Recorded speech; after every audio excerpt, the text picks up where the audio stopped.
Hey, Dave. I'll go first, I guess. Just a thought on the Rangers. Obviously, a team you guys haven't seen in a couple of years or so. What have you seen from them early in the season? We've done some homework on them. I mean, high-skilled team. They got some top players that if you play a wide-open game, they can hurt you. But they played a lot of games on the road. They're playing solid. The goaltenders played solid, so we'll have to. We got to make sure we've talked a lot about we want to end this home standoff right before we head out on the road. So I'd like to see our team come out and play a real solid game. Do you sense from your group, is there any additional excitement, I suppose, playing, a team like the Rangers who you haven't faced in a couple of years, just facing a different opponent that you haven't seen for a while? I think all the time, last game was Nashville and then Seattle before that. I think the players are enjoying getting back to normal, put it that way. And it's, you go in, you do your homework on the other team. There's players that you don't know as well, so you dig into it more. And so that part of it is refreshing for everybody. Thank you. Hey, Dave. I know you said the team hasn't been talking too much about the 8-1 start, but what is maybe one big trait of the team that you've noticed over these 8 games that you'd like to carry going forward? I think the biggest thing is that we're in games and there's, sometimes the game's going well for you, sometimes the game's not going well. We've stayed pretty even keel, and I know the players talk about let's find a way to win this game, and there's different scenarios that arise during the game. It could be a game where your goaltender is really good, or your special teams are strong, or you just got to hang in there. And the Vegas game, we're playing it back-to-back, and you just got to hang in there and try to find a way to win. So that's been kind of the main theme from our group is doesn't matter what happens, we got to find a way to win, and we've been able to do that a few times. And I know you've been asked about Kevin a little bit, legacy, him as a person and as a player, but I'm just wondering, you've rubbed shoulders against him for so long. Do you have any good anecdotes from either playing against him or anything from maybe before you guys both were with the Oilers organization? The one thing that stands out about Kevin is like he was one of those, I call him a glue player on a team, but he's one of those guys that everybody else is getting a lot of accolades.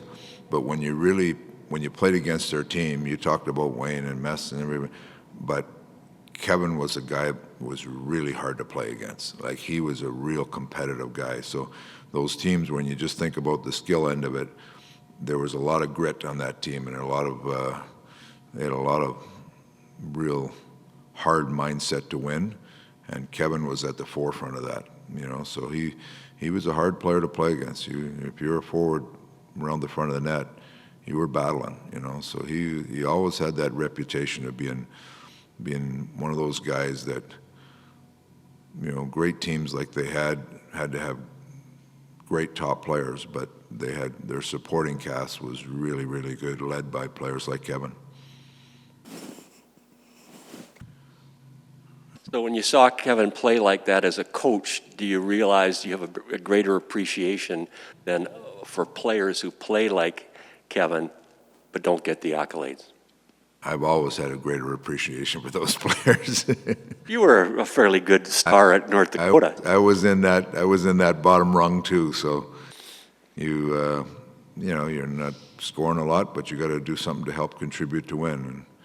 And I think you look at all great teams, they have a lot of those players. You look at the old Islander dynasty, you look at Edmonton here, there was a lot of those players in there that sometimes, I think Slats would, shuffle some of those guys in and out, but they always had those bottom guys that had an impact on their team. And that's what it's about, building championships teams. So you got to have players like that.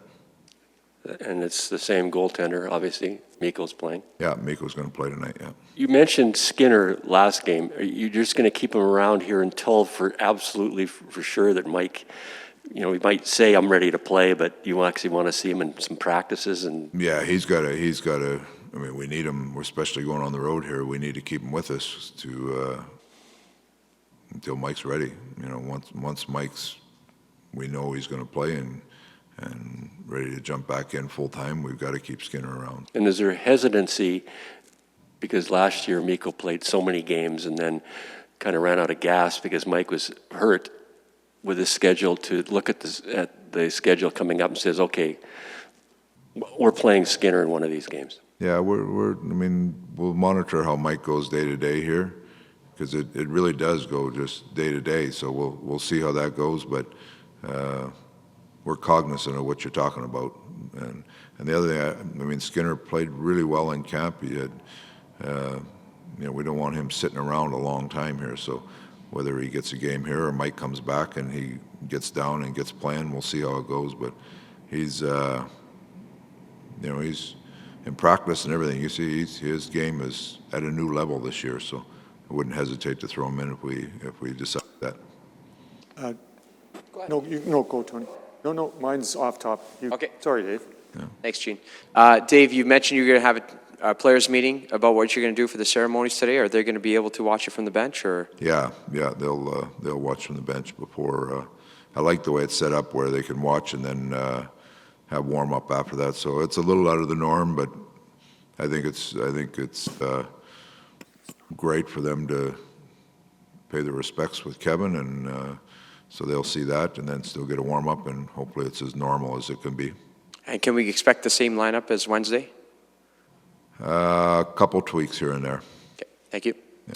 Dave, you mentioned, just back here, you mentioned Kevin Lowe being a glue guy. Have you kind of determined a Kevin Lowe or two on this team as some guys that are really important, that are underappreciated perhaps? Yeah, I think we're still learning about some of the new guys. Like you look at, Hyman, Fogle are both real good guys in that. You look at CC as like that, just guys that are kind of unheralded but do a lot of work for you. So we're still finding out about our group, but I like the mix we have. You mentioned how Kevin Lowe used to play in front of the net. Can defensemen still play that way, and do they have to kind of adjust their games? Can there still be a Kevin Lowe type player as a defenseman in the NHL today? Well, the rules have changed a lot since Kevin was in front of the net, and you used to go there and the defenseman just grab your stick in his hand and he would just hold it for a while, and he'd cross-check you till you were dead, and there'd still be no penalty. So the rules have changed a little bit in that direction. Dave, sorry, not about Kevin or hockey, but next week while you're gone, Canada's here playing a couple of matches. I know you were a great soccer player, so if it's okay to ask you a soccer question, have you been able to just sort of see anything about Alfonso Davies, a local kid, and what he's done in Germany, and just kind of what he's done for soccer in general? Just some replays you see on television. He's an amazing player. It's great to see for soccer in Canada. So it's I don't follow it probably as close as I should, but when you have elite players like that, they're fun to watch.